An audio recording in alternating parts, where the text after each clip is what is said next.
for joining us. Thanks very much, Candy.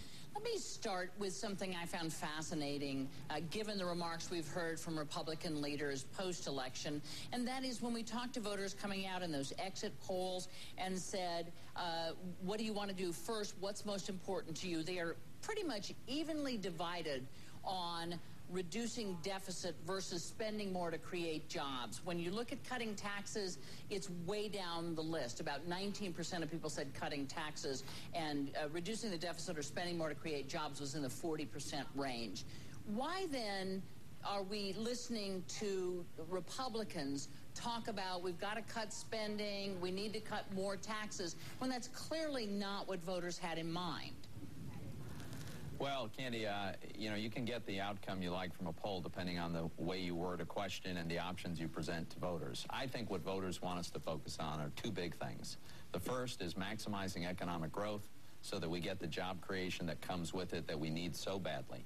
The second is that we put our federal government on a sustainable fiscal trajectory, which we are not on now. And these are related, because if we don't get our fiscal house in order, we can't have maximum economic growth. I think those are the two big challenges that we face, and that's what voters want us to focus on.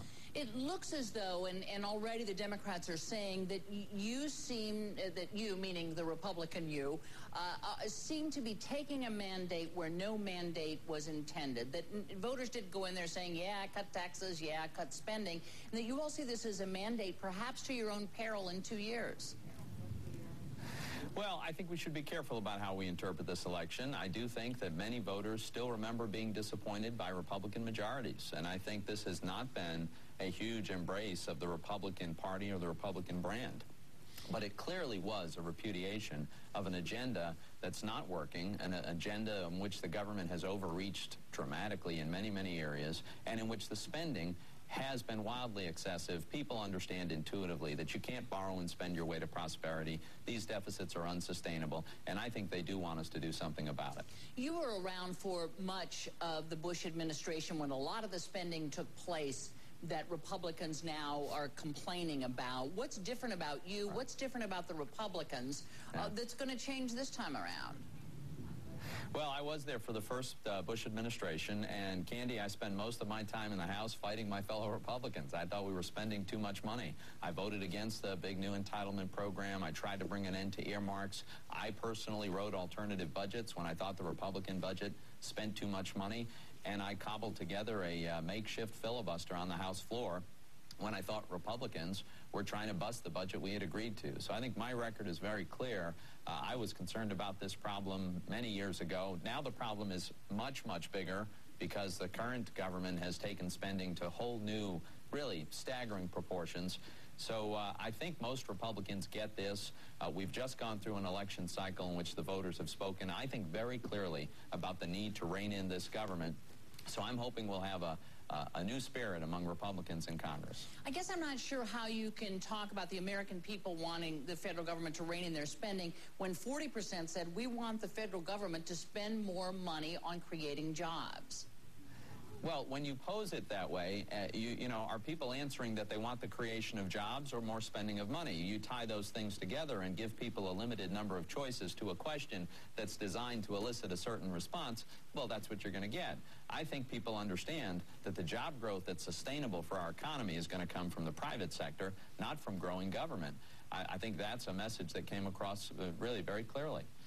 Do you consider yourself a Tea Party candidate, and would you join a Tea Party caucus? I had very broad support from the Tea Party movement, and I appreciate that support. In my experience, and I met with lots of folks who were active participants and others who were sympathetic to the Tea Party. In my experience, these are ordinary Americans, mostly working class and middle class Americans who love this country. They're very worried about its future. In particular, they're worried about the mountain of debt that's being piled onto their kids' backs. And so I'm very sympathetic to that concern as well. I welcome their support, and I think they can play a very constructive role in keeping the Republican Party committed to the principles that we advocate. So would you join a Tea Party caucus in the Senate? I'd consider that. I'd want to hear what that's going to be all about, what that means, but I'd be open to that. And do you think, a lot of people are looking at this and they're seeing the Tea Party on the one hand, we're now hearing from the Democratic side saying the Republicans aren't talking like they want to compromise. Why is this not a recipe for gridlock for 2 years, this new mix? Well, it depends on a lot of things. You know, after the '94 elections, they're actually, despite the fact that President Clinton and many Republicans in the Congress didn't exactly get along terribly well, but there was real progress.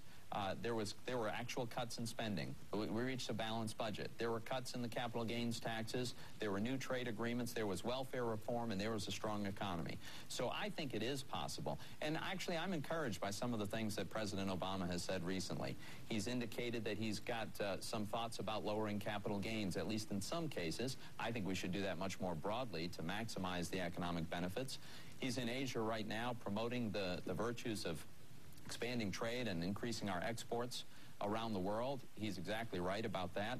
So I think there are opportunities, and I hope we'll both reach out, both the president and his party, as well as Republicans, to focus on the policies that will maximize economic growth, because that's what we need to focus on. Senator-elect Pat Toomey out of Pennsylvania, we will see you in Washington. Thanks for your time.